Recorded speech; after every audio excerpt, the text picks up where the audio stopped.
Good morning, good afternoon, and good evening. Welcome to the Backlog Battle Podcast. This is Alex, and in case this is the first time you've ever listened or watched a show, we talk to gamers from all walks of life, whether they're content creators, developers, publishers, musicians, and even writers on the show. And this podcast is basically all about trying to get to know them outside of what they're known for, because there is a real human being behind that. And my hope is that this show builds more empathy towards content creators and, of course, the gaming community at large.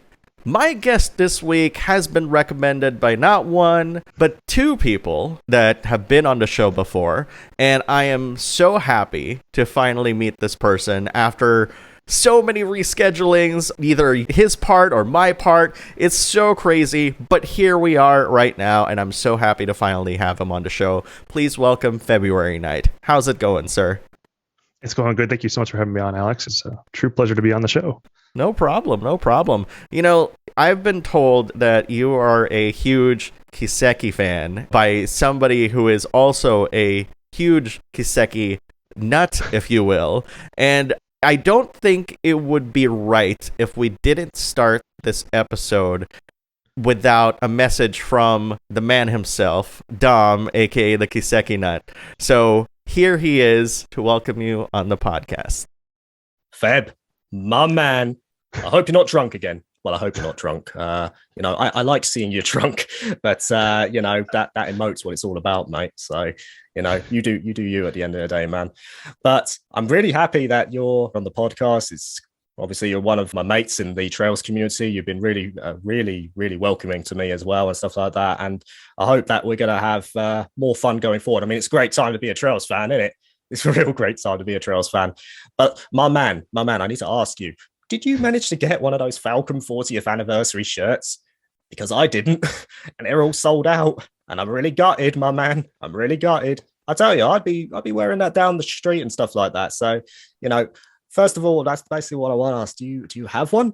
Not I want one, but do you have one for your own self? And also, if you did get one, would you be like wearing it proudly down the streets and stuff like that? Would you be like going out and showing off your love for Falcom? It's just a thought, my man. I know for a fact I do. I wore my green shirt down at work. No one knew what it was about, but I do. We do, man. It's all in our heads, yeah? So, yeah, small one for you, my man, but I hope you enjoy the podcast, and I hope to see you again real soon. Well, I know we're going to see each other again real soon. And thank you very much for all your help on the stream as well. You've been really cool to me. Man, TKN is so cool. Isn't he? Or Dom. He's a really friendly guy to talk to. A little bit I've talked to him on Discord. He makes some really good content. So I recommend y'all check him out. He asked me, though, if I managed to get one of those 40th anniversary shirts. And I have to say, I missed out, at least from Nisa, when they went up on pre-order on Nisa's website, because they sold out while I was busy watching the concert still going on.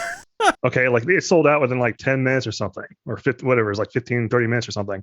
Mm-hmm. But thankfully, Pinbox offered, like, I think a pretty darn similar version. It has the same artwork on it for the 40th anniversary one. So I pre-ordered from Pinbox. So Dom or TKN, check that website out. I think I pre-ordered like 2 of them. Oh. And as far as wearing it proudly around the public, today I wore this all day. I went to Best Buy. I went to Cheeseburger Bobby's wearing this. Oh, and I went into the Total Wine store to get some Sapporo beer and some sake. And I was like, "Where's the sake?" I'm sure they could tell what kind of a weeb I was. That's really funny. Yeah, that's really cool. And Dom is a great person. He's really fun. He's been on the show twice, which is crazy. Like he's been so enjoyable to talk to about Japan. Have you been to Japan? I haven't. It's on the bucket list for sure. I'd like to go, but when I go, I want it to be like a big thing. I want to go for like 2-3 weeks and really enjoy it and see as much as I can. I think you have to go 2-3 weeks because for me, I went there for about a week and I spent about 4 days in Kyoto and about 3 days in Tokyo. And mind you, like when I was in Kyoto, we were traveling between like Himeji and Osaka and stuff like that. But it still wasn't enough, especially just in Kyoto alone. Kyoto has like so many World Heritage sites, and I mean, that's not even counting Tokyo and anything nearby that, like Nikko and stuff. I was actually thinking just now too, I'm like, that's right. When I was in Japan the first time. I was 5 years old, 1985, and we went to just Tokyo Disneyland, which I was like, man, that was crazy. I can barely remember any of that. And I promised myself when I was an adult, I'm like, I'm going to go back there because Tokyo Disney Sea is like really fantastic. And of course, I completely forgot that it existed when I was there because I was just so busy like trying to understand a language and stuff. So, but hopefully, like, you know, when you do go there and stuff, it's going to be really, really exciting. Now, I have to ask because some of your videos on your channel have translations and stuff like that. Are you fluent in Japanese?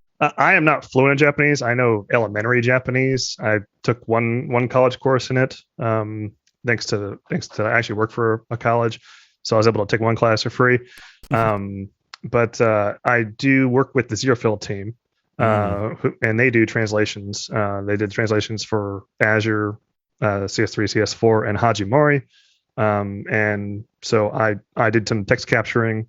Made instructional video on how to use the the overlay program for that, and I just made sure to record and edit the videos for all of Hajimari. So technically, you could go watch the whole main story of Hajimari right now with English subtitles if you so choose with the Zero Field translation. Kitsune heads that Kitsune 547 heads that, and he does really good. He works really hard on this, and he holds his translations to a really high standard. So yeah, you can check that out on my YouTube channel if you so desire.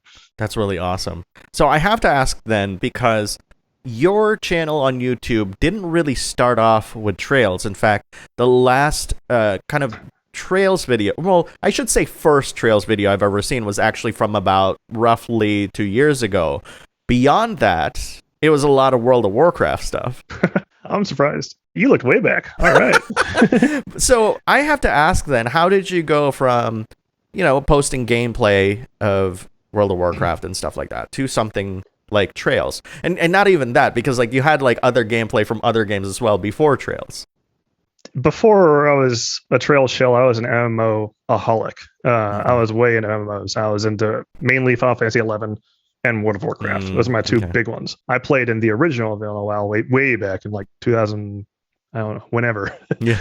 And but before they brought it back, there were private servers, and so I had some videos where I would raid with my guild on these private vanilla servers, and they wanted to see. They were curious to see how the battle looked from a Shadow Priest point of view, because Shadow Priests weren't really that common back then. So I just streamed it kind of for the guild. Nobody else streamed stuff very much back then. It was a lot more rare for streamers to have the cards to do it. So like I didn't intend people to see that, like massive amount of people to see that, right? It was just kind of for me and my guild to look at. I guess that's where it started. But I didn't start talking with my voice, like actually addressing it like audience, until after I started doing those videos with the Zero Field translation, and people started actually wanting to watch, and we took his Andu, which kind of took off from there. Interesting. So how did you get into Falcom and the Trails series? Trails was my first foray into Falcom, and it was back in 2018 in the summer, actually before the summer. I loved Persona 5. Okay. Persona 5 brought me kind of out of the MMO-holic phase of my life. Interesting. Okay. Quite a bit. My friend told me, it was almost April 1st, 2017, 2018. I can't remember which year it was. I think it was 2017. And he's like, I think you'll like this. You like turn-based combat? You should check this out. It's coming out like next week. So I went and picked it up, and I just loved the storytelling aspect of it. The reason I like MMOs is because you interact with people. I really like to talk with people and play multiplayer games and play with my friends. So going back into single-player games, I was not in a hurry to do it, but the story just kind of made up for it. Okay, I got hooked to these characters. I love these characters. I love watching these characters grow over 100 hours of time you spend with them, right? So I feel like as humans, we kind of get more attached to these characters the longer we spend with them. You see them grow over a long period of time, and I think that's one of the best things about JRPGs is they tend to do that a lot better than maybe some other categories of games. So after I played and beat Persona 5 like 3 times. 5 times is a lot, but I did do it 3 times, and if you count Royal, then I did it 4 times. But I was looking for something. I was looking for something that came close to it.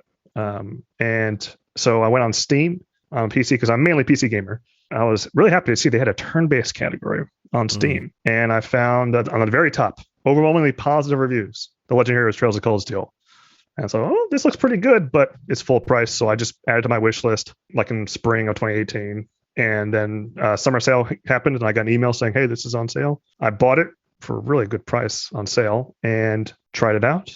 And I will tell you what, when I heard the music right away, you hear Atrocious Raid like right at the beginning after you leave the start menu, and seeing this cast, running into the Guerrilla Fortress and seeing the action, and you hear the voices. The English dub was really good, just good quality as P5 was. And I was like, I think I'm really gonna like this. And lo and behold, as soon as I finished the prologue, I went to Cold Steel 2 and I bought it because I just knew I was gonna need it. And it was on sale. I want to take advantage of being all on sale, Right. So I just bought it. And I'm glad I did because of how CS1 ends. I did not just stop. I kept going right into it, obviously, for those reasons. But yeah, P5 really kind of started my search back into turn-based single-player JRPGs. And then it just so happened that I became, more of a streamer, content creator, to be able to enjoy more of like playing together with, friends and people that want to chat at the same time. So it's like the best of both worlds. That is kind of interesting because like what essentially happened is you went from the MMO space where it is a very social kind of atmosphere to kind of almost subverting the notions of single player games by actually adding the social element of it through your streaming, like that kind of interaction. How did that start and how did that kind of feel? Because like, for one, as you said, 2018 is kind of like, I guess, the year of like when streaming kind of started becoming more prolific and stuff like that. I mean, it has been prolific over the years, but I think that's when it started catching the eye of a lot of advertisers and a lot more people. Can you tell me more about like the landscape of like when you joined Twitch and you started streaming these games? Because I'm really curious what your experience was.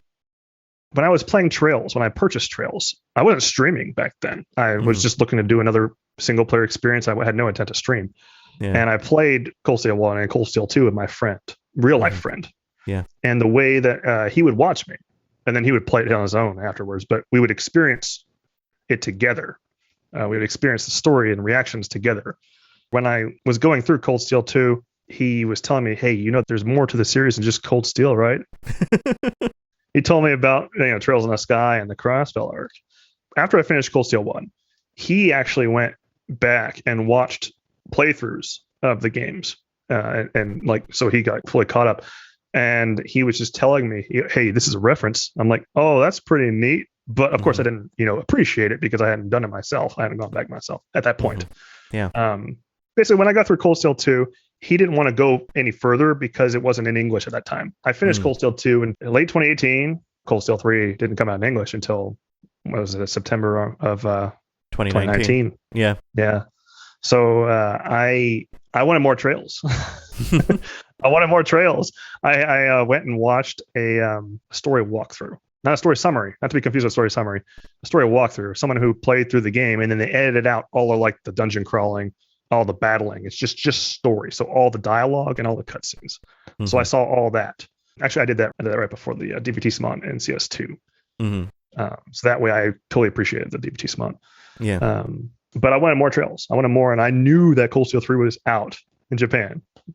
And so I was like, okay, I'm going to find a way to somehow stream this. So that way I can, watch it again.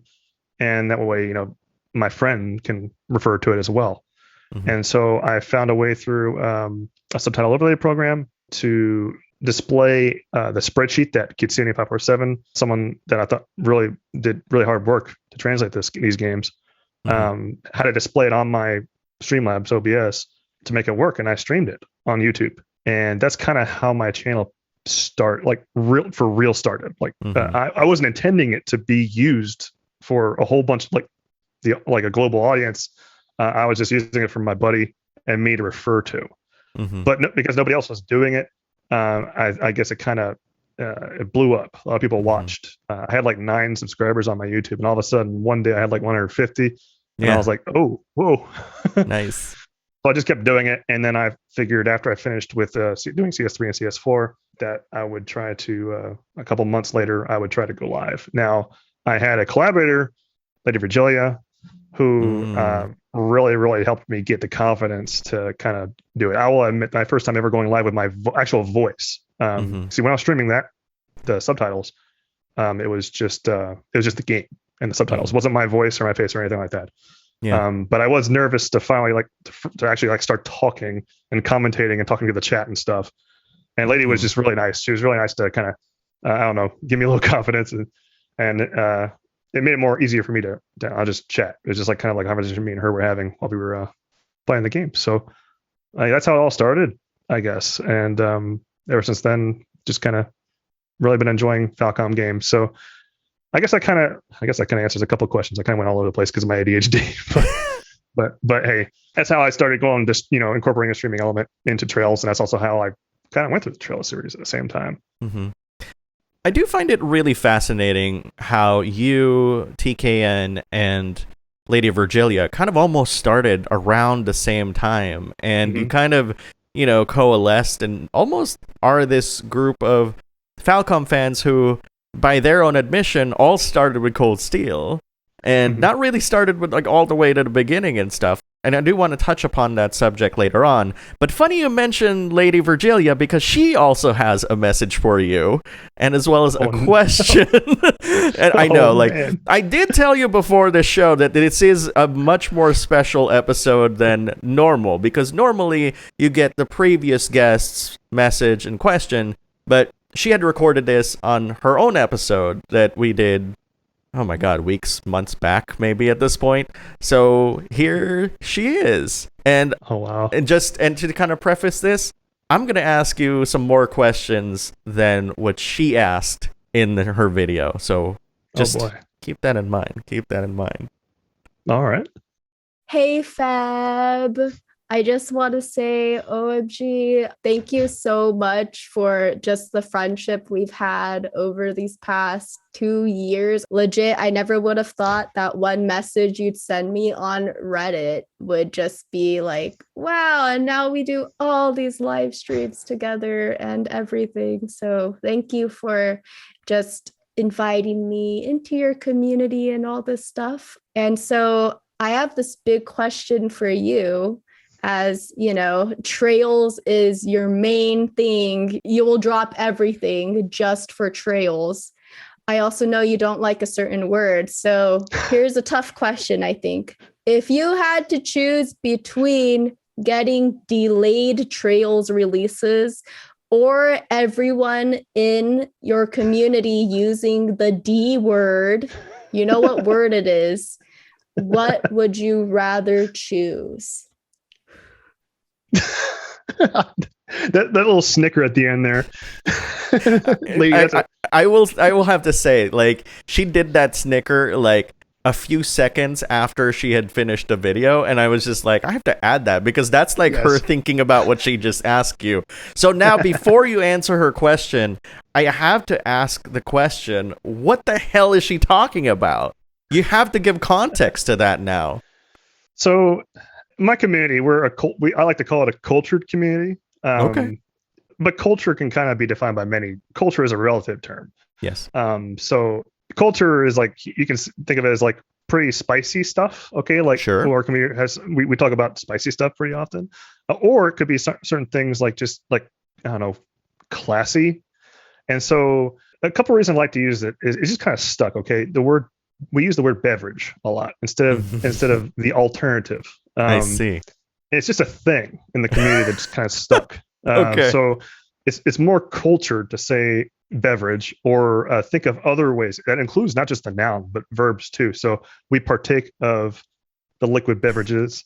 We partake of adult beverages, or we imbibe of them. It's kind of fun to watch people try to think of other words to use besides that word.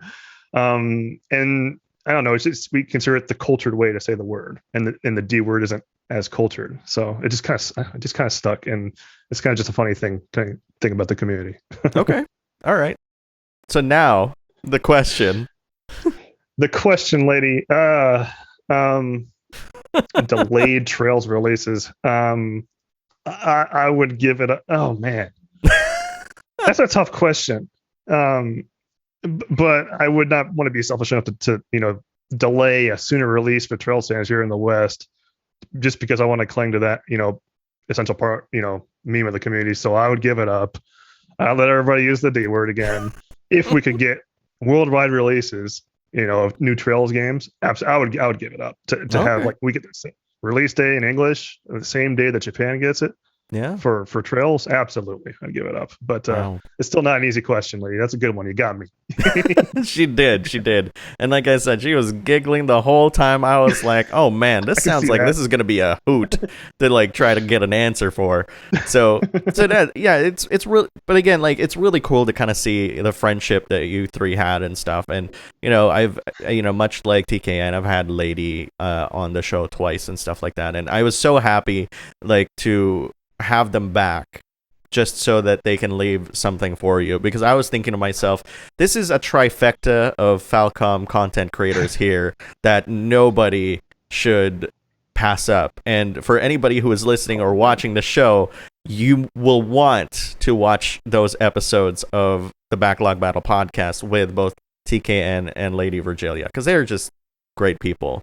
So that being said, I want to ask how you met up with TKN, because like he may have talked about it before on his show, but I don't quite remember him kind of talking about like how both of you met, because Lady did, from what I remember. Maybe it wasn't on the actual podcast itself, but now I'm kind of curious, because like it definitely seemed like there were some common threads between you, Lady, and Dom being TKN, of course. So yeah. You're the first person to ask me that. I'm trying to think back as you're asking. I'm like, oh crap. TKN, if you remember, enlighten me. I remember seeing his videos on YouTube, and I remember seeing his like one of his early Trails videos, and talking to him on the DM. But I'm trying to remember the origin of when I like first started talking to him. I think I left a comment on his YouTube video or something. One of his YouTube videos. Somehow or another, we started chatting on Discord. And we just chat here and there, and he also did some narration for Lady's videos too. Perhaps you did leave a comment on his videos, and that's how the conversation started. I remember Lady kind of saying the same thing between you and Dom and stuff, and so I was just kind of like thinking like, oh, maybe there was something more specific. But that's totally fine. I think what really makes me curious about this, though, is your friendship kind of is tied to this resurgence. Or maybe not resurgence might not be the right word. This emergence of Falcom content creators on YouTube and Twitch and stuff that really want to highlight the games that Falcom makes, not just Kiseki, but also like just the entire kind of Falcom library as a whole. Like Lady, I know that Lady Virgilia, of course, doesn't just cover Kiseki. She also does like the Persona games, which of course you love Persona 5. So, there's already that overlap there. How do you feel about this increasing awareness of Trails games and Kiseki in general that's happening right now? I think that NISA marketing, okay, I think that the biggest thing that really, like from 2019 onward, I think the reason that the community in the West especially is growing so much, I really think that when NISA took on Trails since CS3, they put a lot more emphasis on the marketing. I think they've got it down. They really made it a lot more popular than it is. It's still a lot more niche than say like Square Enix or Atlas, but it's definitely a lot more well known than it used to be. And so like in the West, I'd say NISA taking it over. However, the future is very, very, very like it's a good time to be a Falcom fan or to just now get to know the Trail series, because not too long here we're gonna have a lot of games. I'm so excited that Crossfell is getting an official localization. Sure, it's in 2023, but you're gonna like in the next couple of years we're gonna be really close to being caught up in the West. Back to being, we're not gonna have any gaps in the series anymore, and even Nayuta, and I think that Kuro, I think, and I've been telling my community, Lady, I think I told TKN too. I really think that Kuro, with how it's looking, what I know about it, it's looking like it's going to be the Persona 5 effect that the Atlas had, but for Falcom. I think that the new battle system for it's going to be very appealing to a lot of different types of players, people who like action and who like turn-based. They can do it, right? And new characters, so it doesn't require as much. Like you can start. It's like another starting point too. Yeah, that's a big deal. Like Cold Steel was a starting point, but eventually you have to go back and catch up. Kuro though, like really, it just looks like it's going to be a big opportunity for Nisa to if they do it. I wouldn't see why not at this point, at least. But I mean, hey, it could change. It could change. But if they market Kuro like they did with CS3, I could see it blowing up just like Persona 5 did. And maybe one day we'll be on Smash with the character in the trail series on Smash or something. But I think that in the future's bright. I think for Western fans, for the Falcom. I think so. For Falcom games. I agree. Something that Dom said in his episode is that Falcom needs to make new starting points for the series for new fans to kind of jump in. And he also echoed your sentiment about Kuro no Kiseki being that new starting point. And really, like, when you think about the concept of Kuro as a game, especially when you take in the battle system, I remember the reactions of it being very much like, oh my gosh, like they're doing something new, which typically means it's interpreted as like they are quote unquote ruining the series, which to me, I don't typically see change as a detriment. It's more along the lines of like they're seeing something that we're not, because we're not in the trenches actually developing these games. And, if you want to ask me about like my opinion about how they are going about blending the kind of action that these games have with the turn-based strategy that the Trail series has had over the years, I think it's actually really a stroke of genius. Because how many times have you wanted to just maybe grind in a turn-based RPG, and hoping that you could just get through all these trash mobs like really, really quickly, like in a snap and stuff like that. And because the Kiseki battle system is so deep that sometimes you have to like spend longer to defeat all these trash mobs than you would any other video game, because like there's a lot of consideration. Whereas now, because of the introduction of action, you can literally just walk up to them and be like, and then be like, all right, they're dead, And the game actually kind of takes into account your strength and a lot of calculations in the background. And so, yeah, like I'm all for this. I am excited for Kuro, like from the day it got announced that they were saying like, we're going to have a hybrid action turn-based combat. There is going to be a worry, of course, about how the calculations happen, but that's something that I feel Falcom can fix over time. It's probably not going to get fixed in the same game because, that's just how they are as a developer. But yeah, how did you feel when you heard about this new style of gameplay? I'm glad you asked this because this is actually quite an important topic to me. So before we saw any footage, actually, it was when I was still like playing Hajimari, when I was streaming Hajimari Blind for the first time on Twitch with the English subs. I learned, or maybe it was after I finished it. Like, it was before we saw or heard too much detail about Kuro. And Falcom, or I can't remember, was it an interview from Kondo maybe? But basically, it was said that Hajimari is the last game that it's the last turn-based game in the series. That's what we heard. That's what we got out of it. Okay. Yeah. When I heard that, I will admit I was pretty sad because I just really enjoy turn-based games. I feel like turn-based has kind of gotten this reputation for being obsolete in the West these days, and consistently you see series going action. I'm like, that's why I like Persona 5 too, because it was turn-based. That's the whole reason I even tried Persona 5 was because it was turn-based. And for someone like me who has, I'll get anxious. You can ask Lady. I'll get anxious playing action games because I just don't have the reaction speed.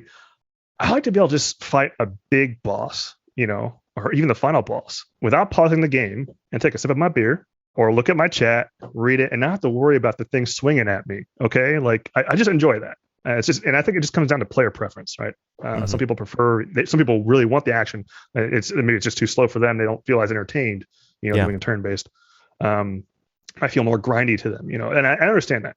It's totally down to perspective of the player. But for me, I just really preferred turn-based. So I was pretty sad. I was like, oh no, they're gonna bend to the whole turn-based is gonna go obsolete. But I will say I was a lot more relieved when I saw that they're trying to do what I don't think any I mean, I think the closest we got to what they're trying to do is Final Fantasy VII Remake with classic mode. The only reason I played Remake, by the way, was because of classic mode. But it seems even better than that. Like, it's going to be true. You have the option, true turn-based, where it waits for you, or action, like almost like straight out of the East series, right? It looks similar, maybe not as complicated as East, but it looks pretty close. And I think that they're really pioneering something here that no other developer has really done, and it's really exciting. And I'm sure they're gonna have to, tweak some things, because you kind of wonder how the numbers and the math is going to work between the two, right? With the real-time system. I can actually answer that, because in many interviews, I did see that what they want, pretty much like what I described to you, which is use the action for like trash mobs and stuff like that. And then when you get to the bosses, I did read somewhere that they highly encourage people to use the turn-based combat, because that's really where, that being said, like, that's a stroke of genius, I think, because again, like, it's not really that the action is taking over completely. It's that there's a different use case for the action to complement the existing turn-based combat. And as soon as like I heard this, I immediately made a video about it and I told people about it. And as soon as people actually heard what I said about the game, people were so relieved. They're like, oh, thank God. And then the attitude behind the combat system changed. It might not have changed for the entire Falcom community, but I was so happy with like everyone's comments saying, oh, so we're still going to have to do boss battles in turn-based, right? And then, say, yeah, because there's no way like you can do this in an action game. Like, it's not known for that kind of stuff, so it's not, it's not known for it. I'm sure there's going to be people out there like, hey, I beat so-and-so in action mode on what is it, Calamity difficulty or whatever. Nightmare difficulty. And they can do that though. I just like the idea. I like the freedom to choose. I really think this is just something awesome that Falcom's doing. I'm really excited for it. Yeah. The innovation is there, right? Like you're for a $60 game, you get two different kinds of gameplay styles that are polar opposites. Like I can't stress the value of that for a gamer, especially when games are starting to cost $70 a pop, which is insane. So it's it really is. It's crazy. So to your point about how a lot of people are saying that turn-based is dead, I actually spoke to Food for Dogs. We actually talked about like how she got into video games. I didn't know that she got into video games just 8 years ago, and she was still in her 60s. And I asked a stupid question of like, how, like, what were your relationship with video games when you were younger? Not thinking that her age when she was young meant that it was like in the 1950s, which video games didn't really exist at the time. But that's not the point. The point is that one of the reasons why she got into video games was that she felt that video games allowed her to engage her brain a lot more. And she did start with kind of licensed games to kind of play around with the idea of playing video games, but then she found that turn-based games delivered a lot of that kind of mental stimulation that she needed. And I actually want to also point out something that you said that I completely identified with, which is, as we age, our reaction times and eye-hand coordination kind of deteriorates over time. And so the viability of action games becomes less and less and less the more we age. And that's not something that we can really truly fight. There's a reason why boxers retire at a very young age, because their reaction time is also very slow. And so it's been proven by multiple media, sports, that there is a time when that happens. Thankfully, video games have this opportunity where once you get to that point, not only are there a multitude of games within the turn-based genre that are waiting for you to discover, but there's also now a consideration to create action games that allow you to be able to engage in that sort of real-time action without having to rely too much on hyper-fast reflexes, so to speak. A game that I played very recently that kind of did this, actually, was like Scarlet Nexus, because it was so intuitive to just kind of pick up and play that game, and I was just like, I actually can I can actually do a lot of the stuff that they're asking me to. I don't have to memorize like long lists of combos and stuff like that. It's very intuitive and it's very powers based. So it's almost like they took some ideas from the Tales series, which of course Bandai Namco, like owns and stuff, and kind of infused that with some more real-time action that is more reminiscent of stylish action games like Devil May Cry, but make it a bit more approachable. And so I just wanted to point that out because I think that's really important to bring up, that just because turn-based games aren't appealing to a wider audience does not mean that there isn't a whole generation of people that ain't gonna get old, that's gonna have slow reaction times. That's that's the video games for that generation. So so all that said, I've pretty much taken over the podcast for some reason. What do you think about that thought? I think it's neat that there's a lot of people out there that prefer turn-based games as well. Age range of reaction time, people who have reaction time, like the prime of that. Have you ever seen like the MOBA players' careers? Yeah. You notice how they all get in like that young 20s age, but after that, they're too old to react as well as they used to. And all it comes down to is just milliseconds of reaction, right? And just once you get past that age, it just like you just can't compete with the up and coming, generation with it as much. I mean, you're still good, but there's a lot of up and coming gamers. A lot more up and coming gamers than there are us, playing games, and that's where the money is. Okay, that's kind of where the money is, right? Sure. So it's just kind of a thing, but it's nice to it's nice to hear about especially food for dogs, man. She's really awesome. It's so wholesome watching her videos, and she's so into it. And I love it. Yeah. She has a passion for this stuff, and I remember watching her unbox Death and Request. That is a cultured game. That is a cultured game. Yeah. And I see her whipping it out like no problem. She's like, look at this amazing collector's edition. I'm like, yes. Oh, it just gets cute. Yeah. So like I'm really into other players like us who enjoy turn-based games, and it's nice to hear about that. So Scarlet Nexus, though, I actually was looking into Scarlet Nexus a bit. A lot of the people in my community, they loved it when they were talking about like crazy on my Discord when it first was coming out. And I took a peek at it. I really like the art style of it. Some of these games that are action games, they look so beautiful. They look really good. Yeah. And I want to try them. But you saying that it was more intuitive makes me really want to take even more of a look at it. It looks really good. I kind of wrote it off. I'll be honest. I kind of put it way in the back burner because it's action. But now that you're saying this, it's kind of really piquing my interest in it a little bit more. I might take a harder look at it. You mentioned the Tales series. I did actually try to stream Tales of Berseria, my first one that I tried. Because I like femcs. I like female protagonists a lot. I'm a big fan of it. That's another reason why I'm playing Neptunia as well. Neptunia is good. I love Neptunia. Very cultured, by the way. I really want to take another look at Scarlet Nexus now. You got consider my curiosity piqued. There's a demo. I might have to try that demo.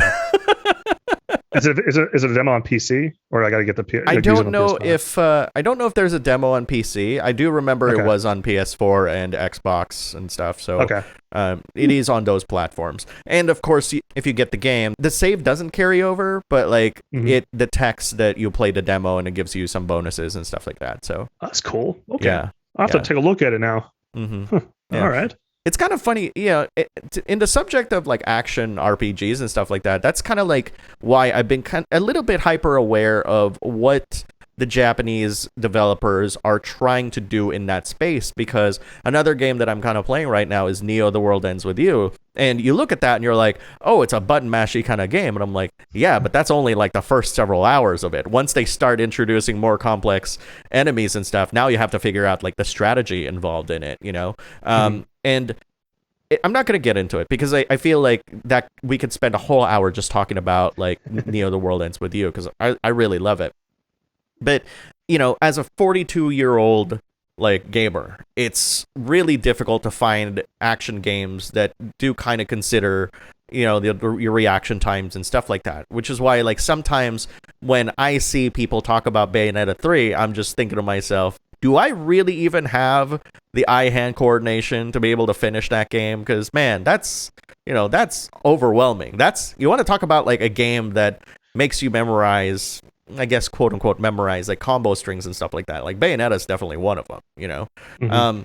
And so that's why like the topic is kind of very, it's very important to me, at least, is, you know, because I personally believe that video games are for everybody, and it's never too late, as proven by Food for Dogs. Absolutely. And a friend of mine who was back in high school, who was a jock, who asked to borrow my guide for Final Fantasy VII. He's the school quarterback. That's Wow. proof that video games are for everybody. Mhm. So, that being said, I want to know how you kind of got started into video games. Normally, I ask this is the very first question I ask people, but now we've kind of circled around and got back to it. So yeah, how Mhm. did you get into it? I think I was 3 years old. Okay. My dad came, like me and my brother were just kind of, my younger brother, we were just playing around with stuff in my room, and he brought in a Super Nintendo with back then I think it came with, as part of the what you could buy back then, it came with a copy of Super Mario World. So the very first video game I ever played on a console was Super Mario World. I was mainly a PC gamer growing up, though, but the first console, that was it. I had a really old Apple machine with the big floppy disks that we put in, and the screen was just like a green. It was like green text, and you could play games through the green text letters on the screen. but my first, I wouldn't know if I consider that a video game or not. Maybe. I think it counts. I guess maybe that counts too. I can't remember which came first, if it was that or the SNES. My love between the two was equal. I played PC games and console games together pretty often. Donkey Kong Country and platformers. I really like platforming games. Platforming I really enjoy a lot because I grew up with it. Donkey Kong Country and Super Mario and Mario 64, Super Mario 64. And on the PC, it was all about like Wipeout, Mega Race, Jumpstart, third grade, Number Munchers, Word Munchers, Math Blaster, all that good stuff. Just really, it's just been a part of my life, both PC and console. Yeah. Have you been catching up with how platformers are these days? Like, played any of the modern ones? Yes.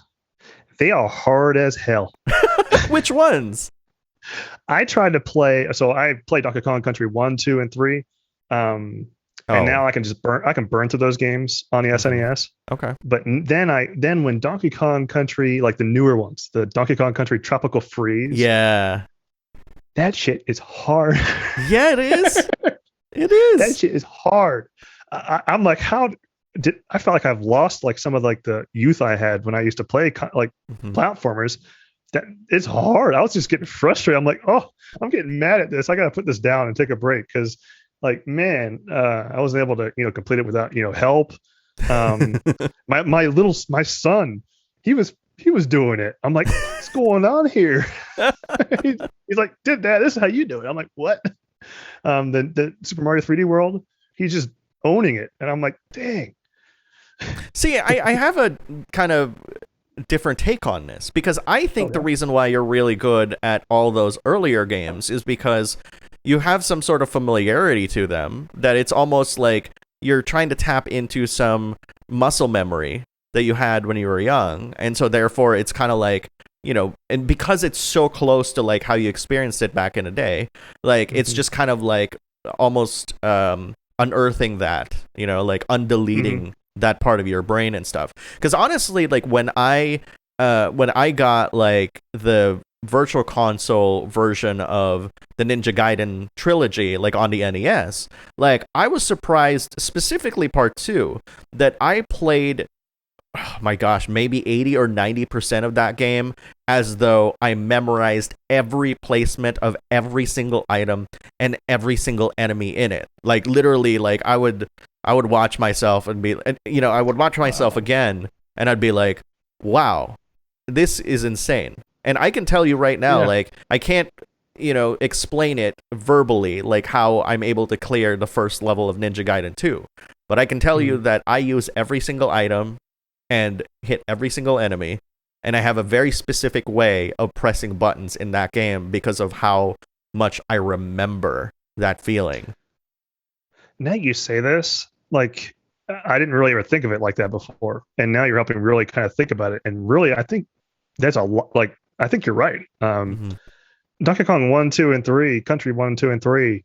It really came down to like when you press these buttons, when to press the button, when to jump over that hazard, right? I think that because I'm used to just I knew it because I did it so much as a young kid. I had a lot of time. When we're kids, we have a lot of time, right? A lot more time than we do as adults. And so now I don't have those reference points anymore with these new courses. And I guess that makes it tough all over again from a whole nother perspective. But I swear they're harder though. They're hard. They're not though. Like so like 3D World, for example, isn't really that punishing when you compare it to like 3D Land. You know, like on the 3DS. That's actually 3D Land. I feel is like much harder. World's designs have to accommodate 4 people at the same time.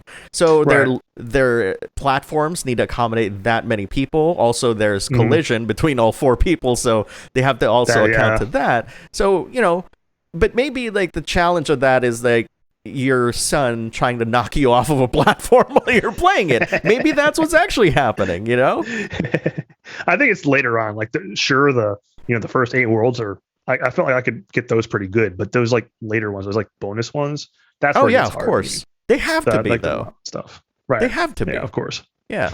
So that being said, like what did you think of Odyssey? Because I feel like that's a game that, much like Galaxy, is very contentious with certain people. Because, anyways, I'm not gonna go into it right now. I want to hear what you think of that. When it comes to Mario platformers, the ones I really enjoyed, the one I enjoyed the most was 64. It just felt like a new thing. It's probably because it was like it was like the first 3D game. I wasn't really into Sunshine style too much. And Galaxy, I just could not get used to the whole spherical, like running around the spheres and jumping. It just didn't feel like Mario to me as I wanted to. But Odyssey was addicting and fun. I enjoyed Odyssey. I loved it. Back to being not on the globes anymore. Running in platforms, trying to collect the different, the star or the moons, right? So it's called the moons. We're collecting all those moons, collecting the coins and all that stuff. It felt more Mario 64 to me, and I really enjoyed it. Like the music and the graphics looked really good, and the controls were really solid. I really enjoyed playing Odyssey a lot, and my son, he plays the heck out of it. So something we enjoy watching and playing with each other. That's cool. Yeah, I don't really remember if it's stars or moons, whatever. You're collecting something to advance on something. That's all really that matters at this point, Yeah, I'm kind of glad you said that about Odyssey, because I love Odyssey. And I'll be honest, I did not like 64 because I was young, I was like, this strays so far away from like the typical 2D platforming of, like I was that kind of kid, But then again, old age, new wisdom, I kind of approached Odyssey in a very different way than I was when I was a kid. Also because of the fact that the fidelity of 3D graphics have gotten to a point where it could match the fidelity and even surpass the fidelity of 2D games, And I basically treated Odyssey as like the full realization of what they were trying to do in 64. And keep in mind that the developers of Odyssey grew up probably during that time period when that game came out, and also partially developed 3D World and 3D Land. So that's also the same team that worked on that. It's just a natural progression of like, well, we've done traditional Mario with the 3D series. Now we're going to go to Odyssey and kind of revisit an old style that we've, had before with better definition and stuff. So I thought that was, really a great addition to Nintendo's like modern games, so to speak. Absolutely. Yeah. I totally agree with you on that. Yeah. So that being said, like throughout our conversation today, you kept talking about like culture and class and stuff like that. Like, and I want to kind of bring our last, I promise this is the last person on this show. Oh, another person? There's actually another person who left you a message. Oh boy. He's been kind of curious about your community and whatnot. He's actually one of my closest friends. At least I would think so. He might disagree with that. It's Tark's Gauntlet. He's made so many great videos out there, and he has something to say to you and ask you about. Here he is. Okay, great. First off, let me say, as somebody who champions the Kaseki series like yourself, it brings me no shortage of joy to see people out here just being chill about it and having fun. As you may have noticed, though, over the past couple years, the Kaseki fan base has become considerably divided. The vitriol that gets extended towards it, I find, has become somewhat disproportionate to the size of the audience. For my mental well-being, I often find I need to disassociate with the online communities, especially during new releases, when the deluge of negativity seems to follow. Because of this, I truly mean it when I say it's always nice to see somebody who's just chill about it. Which leads me into my question for you. How are you going to go and put Dorothy in B tier like that? Like, fake fan, man. Like, fake fan.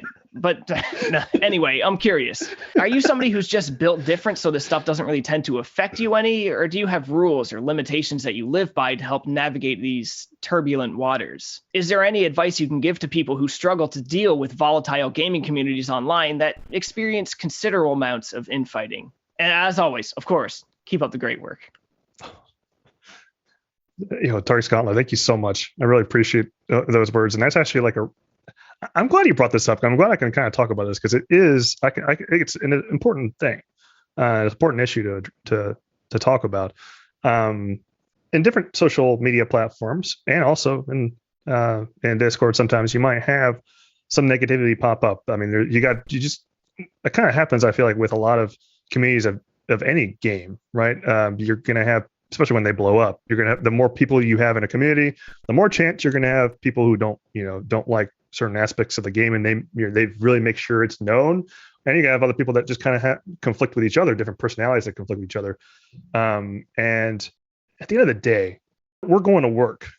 We deal with stuff like this in our jobs, right? We have stress at work, and I really try to make it a point that when I come home to do this stuff, this isn't my job. I'm doing this to have fun and relax and chill with people and have a good time, and all about good vibes. And I make sure to keep it that way. I try my best when I, like on my Twitter feed, if I see something that is not, that's pretty negative, I just kind of scroll past. I just scroll past it because I'm just not in the mood to deal with, not in the mood to look at that. I'm looking for some other stuff. I try to find the positive in things. I try to keep myself from being, letting my mind drift into that, pessimism. If you heard the saying, misery loves company. Yeah. I make an act. Maybe it's not that I'm built differently. I'm definitely not built that way. Okay. I do have to, it takes effort in my brain to scroll past that. Right. But I found that when I do that, I don't feel nearly as like, oh, I need to take a break from the community as much. And I actively seek people out and become, community members of those other content creators and make friends of those who that same attitude towards it is. We're looking to have fun here. We're playing games to have fun, and everybody's allowed to have their opinion. People who, for example, okay, I'm a huge Laura SRC chill. Okay, I truly believe that the Reen and Elisa, or sorry, Reen and the opposite, Reen and Laura, yes. However, I'm not gonna if somebody likes Elisa more or Fee more or whatever, I'm not gonna be like, how dare you not have my opinion, right? Like everyone's allowed to have their opinion, and it's cool. I try to listen to people's perspective on that too, because you might learn something from it. So yeah, I guess that's a big roundabout answer to your question, Tarek. Sorry about that, but basically, I just don't associate with the negative attitude as much. I scroll past it and kind of just ignore it and don't let it bother me. Mm-hmm. I guess. I guess for some people it's easier to do that than others, but I just don't. I guess I just don't let it. I just scroll past it, or I'll mute it, or say if it's somebody who's like a constant, I've seen this guy say stuff like this pretty often. I might mute them, or just to get that off of my Twitter feed so much. I try to avoid drama. That's another thing. I try to if I see drama, I just tune it out. I just mute it, and because it just it doesn't accomplish that goal of I'm coming home to have fun, right? Coming home from work, we work hard. We should play hard, right? Yeah. So. I recommend just trying to just tune it out and not dwell on it. I guess that's my advice I'd have everybody who thinks that there's a lot of positivity people will think there's a lot of negativity. I argue that there's a lot of positivity and awesome people in the Falcom community and in many other game communities too. I feel like you have to really try to find a way to find that and seek that out. And because it's easier for that to kind of take over. It takes a little bit of effort, but you can find those awesome, really cool people in the communities. You just got to make a bit of an effort for it, though. It's definitely not going to do it for you. That misery will seek you out. That is really fascinating, though. It's something that you mentioned that really kind of connected with me is that, you have to put into work in order to find these like really positive communities and stuff. And I think it shows a bit of genuineness on your part in such a way that you want people to be in these like really good communities that really genuinely care about other people. And I think that is something that is missing from the gaming community as a whole, is that we're so busy commoditizing video games and consuming all these video games that you kind of forget that there are other considerations when it comes to not only covering video games, whether it's a Twitch stream or news or even reviews or even just making them, that people need to kind of think about. And that's not to say that, it will ruin the experience of playing games. In fact, it might even improve it, right? The names that you mentioned that are at Falcom, like Kondo and stuff, and all the nameless quote-unquote musicians under Falcom's employ who make all these compositions, these are very real people with very real inspirations. And it's always been my hope, especially on this podcast, to get people like you to talk about your experiences, to kind of share where you're coming from. Because at the end of the day, maybe somebody else will find inspiration through your words. And I really do think that after hearing that, a lot more people can really take away this feeling that video games aren't really as dire as the loud people would say it is. In fact, it is a fun hobby.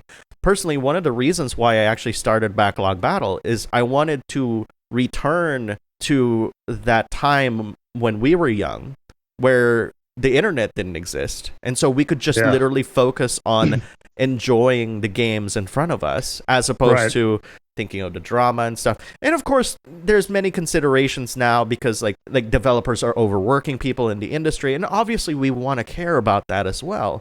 But at the end of the day, we shouldn't feel so offended just because we care about other people in this industry. And I think what you said really hit me hard, like in the heart and stuff, because like I really truly believe in that as well. There's positive communities everywhere. You got to find that community that works the best with you. If you feel like you're on a platform where you feel like you have to take a break from it, I think it takes a little bit of time to try to find that community where you feel like you never need a break. You're just chilling, having fun. Like that's really how it should be. So I'd argue that you can find it. You don't got to take a break. Just find it. They're waiting for you. Someone that you could some group of people that you can just chill with and chat in the voice chat, Discord, watch some anime together or whatever. They're waiting for you to find them. Yeah. And it's important to care about each other. It's not absolutely caring about each other is not for the weak. There's actually a lot of strength to be had for caring about other gamers and stuff like that. Absolutely. Yeah, absolutely. So anyways, unfortunately, we're kind of out of time because, that's already. That's just exactly right. Like it's, the funny thing is like every time I have a guest on the show, they always say like, wait, we're done? Really? Like it's been that long? But it really is. And we may have to talk about MMOs some other time because I don't know about you, but I heard that I heard from Dom that he's really into Final Fantasy 14. I don't know if you're in the same boat as well. So I was into Final Fantasy 11 was the MMO I played the most in my life ever. And WoW probably is number 2. I started at 14 when 1.0 came out and when 2.0 came out. And I just had a lot more time back then. But 14 looks beautiful. It plays beautifully. I just liked it's a more modern MMO. So it's got the holy trifecta, tank, DPS, healer. Yes. I liked how 11 was a lot more there was no rail that your train was stuck on. You could do a lot of random stuff in 11 that you just can't do in 14. Yeah. So it's definitely more convenient for those who are like working folk like us now, though, who are just trying to, just do our dailies and, get our tokens and get some gear upgrades, right? And it's fun for that. And the story is really good too. It is. And the music is glorious. It's really good. Yeah. Compositions are amazing. But I do still miss those times, of just being able to, like, play some random non-meta class and sub some non-meta class and go out and try on one, solo something, non-instanced, by the way, non-instanced anything. So I don't know. I miss those days. I mean, we can have a whole conversation about this in a whole future episode. Definitely. We gotta do that. Yeah, we do. I will say that there are opportunities in Final Fantasy XIV where you could do that. Where you could, yes, it's instance, but it's like, I guess I want to get into this. I think it's really cool. This is something that I actually told Dom after we recorded this episode. So there's a section in Final Fantasy XIV called Bozja, and it is an instance. It houses maybe 100 or something players and stuff like that. It's in the end game of Shadowbringers. There's multiple ways to kind of treat it. It's a leveling area as well that, but it's to get like one of the most powerful weapons in the game. But whatever. The point is, like, there are these sections of the map called critical engagements, and what they are is it's an instance within an instance, which basically means that, so 40 people join that fight. Those 40 people can engage in that fight, but people can watch around you. Like, outside of that, people can watch what's happening inside. And from time to time, the game will challenge one person to fight one other boss. And you can say yes to that if you'd like to. And of course, it has many rewards and stuff like that. And of course, people can watch. I've watched many people try to solo like bosses and stuff like that. And it's so much fun seeing them totally die. So it's like completely wipe out. And it's interesting you mentioned 11, because I also played 11 quite a bit, but I never got past level 50 Dark Knight Warrior, because Dark Knight Warrior tanks is not really feasible and stuff. Yeah. And even now, 11 has changed so much that it doesn't really feel like how it was before as well. So that conversation is out the door. But as I said, we can literally spend an entire episode talking about MMOs that, I need to hit the stop button and be like, hey, actually, we need to stop now before we do anything else. But I want to say it's been a pleasure to have you here, Feb, as Lady calls you, and I can't wait to talk MMOs with you in the future, because first of all, there's a free trial. I know that you have an account, but I do have an account. Free trial. Well, actually, wait a minute. I actually, I know I keep teasing like, oh, we're gonna finish the show. All good. Were you around when the servers got destroyed in 1.0? I was not when they ended 1.0. I was not there at the end. I started 1.0. I even have I still have my collector's edition box. Yeah. Okay. From 1.0, but I didn't see the end of it. Okay, because the reason why I ask is because were you a paying subscriber at any point during 1.0? I was a pay. Well, actually, hold on. No, when it first started, I think it was paid. Darn. Okay. Yeah. And then they made it free. Later on, later on they actually went back and added the monthly fees. The only reason why I say that is because if you had actually paid for the subscription and kind of survived the calamity and stuff, you had permanently reduced monthly fees and stuff. So interesting. Yeah. And the name of your character would basically appear in the credits of A Realm Reborn, because you survived the calamity, the calamity of 1.0 as what really happened. So anyways, let's stop this whole MMO conversation. Let's finish the show. Feb, how can people find you? And peddle your wares, please. Oh, thanks, Alex, and thanks for having me on. I really appreciate it. I had a blast talking to you. I feel like I could just go on for another couple hours, honestly. Yeah, tell me about it. But you can find me my main content is on Twitch, and I stream 3 days a week, that being most of the time Sundays, Wednesdays, and Fridays, usually in the evening time, Eastern time. And Sundays I try to do it earlier though for the folk across the pond like TKN over in Europe. So my channel is FebruaryNight 4 on Twitch, and on Twitter it's also at FebruaryNight 4. But on YouTube, where I post all of my my videos of playthroughs of the newest Trails game with English subtitles, courtesy of the Zero Field team, make it see me 547. You can find those all on my YouTube channel, FebruaryNight. It's 2 words with a space in between. And maybe one day I'll do some scripted videos. One day when I get good at editing is tough for me. It takes a lot of time. It's something I'm just going to have to teach myself over a long period of time. But I might put stuff there on YouTube eventually. And then also my Discord. Maybe I'll give you a link to my Discord server. It's very active, and we're looking for players who are looking for a positive atmosphere, positive thinking players who really enjoy and love the Trail series, Persona, and other JRPGs, and like to watch anime together. So thanks again for letting me for joining you on your podcast, Alex, and I definitely look forward to the MMO podcast. We're gonna go nuts. I think we'll have Dom on that one. Maybe I think that'll be really fun. So I think it'll be cool. really cool. And of course, you can find new episodes of the Backlog Battle podcast on anchor.fm/Backlog Battle, and of course on YouTube at youtube.com/Backlog Battle podcast, where we have new episodes come out every Wednesday at 12 a.m. Pacific time without any fail. I've been thinking of taking a vacation sometime later this year, so maybe there's going to be a break for like the first time in, 12 years. No, I shouldn't say that. I had a break like last year or something. I didn't post anything, but hopefully you've enjoyed this episode, and we'll be back next week with a brand new guest. So until next time, we'll see you later, and happy gaming.